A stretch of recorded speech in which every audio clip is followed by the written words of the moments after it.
Okay, hold on just a second here. I have a new mount for this GoPro. Not quite used to it. Anyway, alrighty. Well, I've decided to do a 5-day hike on the Ice Age Trail here in Wisconsin. So I was thinking I've never done a gear list for any of my hiking. I've never posted one on YouTube, so here goes, unedited, so bear with me. All right, first of all, I have my pack, which is a Z-Packs Arc Blast, 55 liter. It's either 55 or 50, maybe a 50, because I got a smaller one. Anyway, it's made out of Dyneema, very super light, weighs about 1.5 pounds. It's awesome. The material itself is waterproof, so you don't have to have a pack cover with it.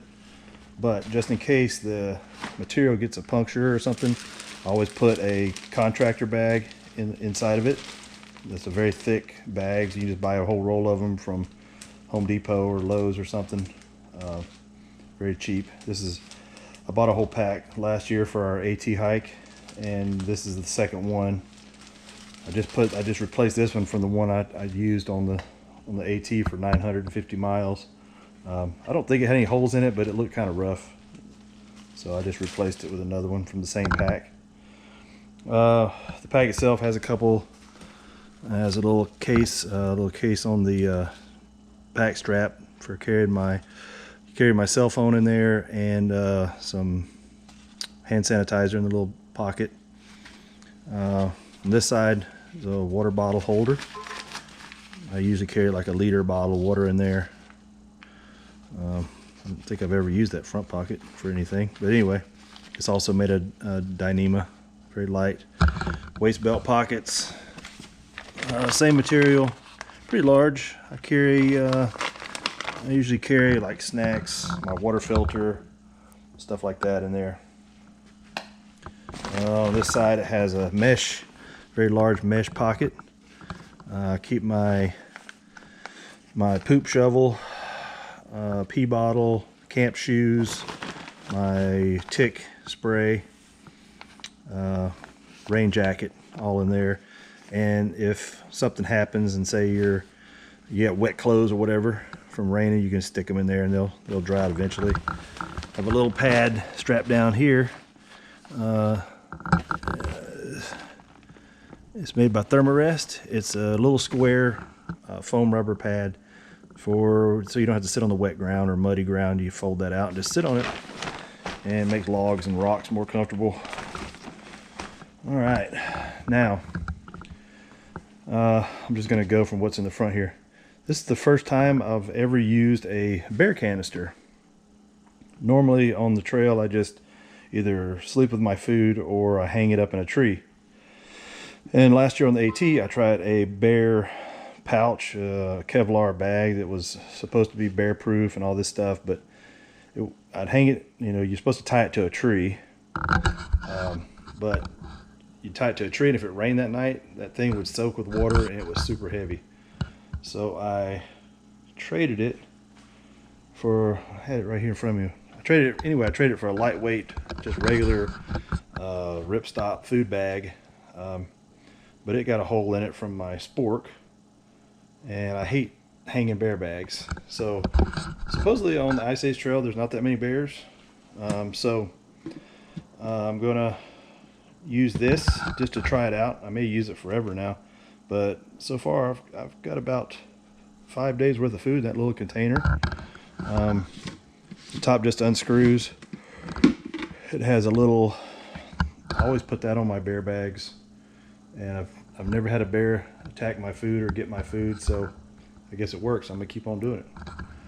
Anyway, the lid has these little notches, and when you tighten it down, it catches on these notches on the bear canister itself, locks it in place. So when you take the lid off, you have to press the lid. It's actually really hard to do. I just use my Leatherman tool to push these little knobs in.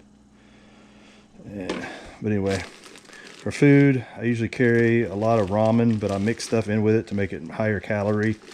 A lot of different types of peanut butters and stuff like that, macadamia, almond butter.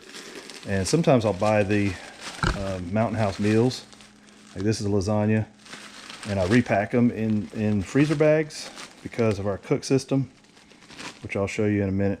Anyway, I thought this thing's pretty cool. It's pretty light, but it's thick plastic.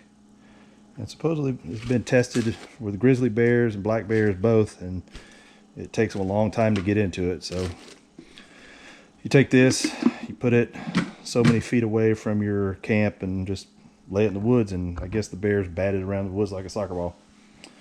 All right, next is this is just a clothes bag. It's just a little ripstock bag I keep my spare clothes in. On the trail, normally I wear one pair of pants. That's it. I carry one pair of pants, and they are convertible pants. You can zip them off and turn them into shorts, but I carry one pair of pants and one pair of shorts. And so I wear the pants all day long, usually for 4 or 5 days in a row before laundry day. And then at night I just put the shorts on and a pair of wool socks and a spare shirt. So I have a pair of shorts and a spare t-shirt, or actually it's a long sleeve shirt this time I'm taking for sleeping in at night. And if it rains and I get wet, I'll just take off, whatever I'm wearing and put on my spare sleeping clothes. So, but anyway, I carry 3 pairs of socks, 2 pair of underwear, 1 pair of pants, pair of shorts, a t-shirt, and a long sleeve shirt. Sometimes I carry an extra t-shirt, but I think this time you walk through a bunch of towns here, so I could do laundry if I had to every couple of days. Here's a pillow. I have to sleep with a pillow. This is a Sea to Summit Arrows pillow. Blows up pretty large, and what I do is I blow up my all this stuff is very light too. Weighs just a few ounces. This is a Thermarest sleeping pad, which is pretty big. So what I do is I blow this up. I blow that up, that's the head, and I take my clothes bag and I put it under the pillow. Then I take my mosquito net, which is, everything serves a double purpose pretty much.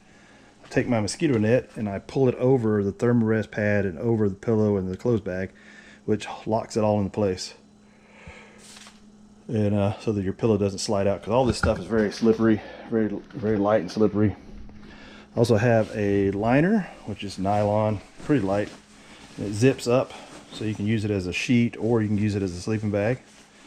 It's some cheap thing I got off of Amazon, but it's just pretty light, even though it has a full zipper. And then it's a Z-Packs 40-degree quilt. So if you don't know what a quilt is, it's basically a sleeping bag without a zipper. They don't have zippers. What they'd have is these little loops, and they have little bungee cords. So you can put this bungee cord around your sleeping pad if you want to, and it holds it in place at night.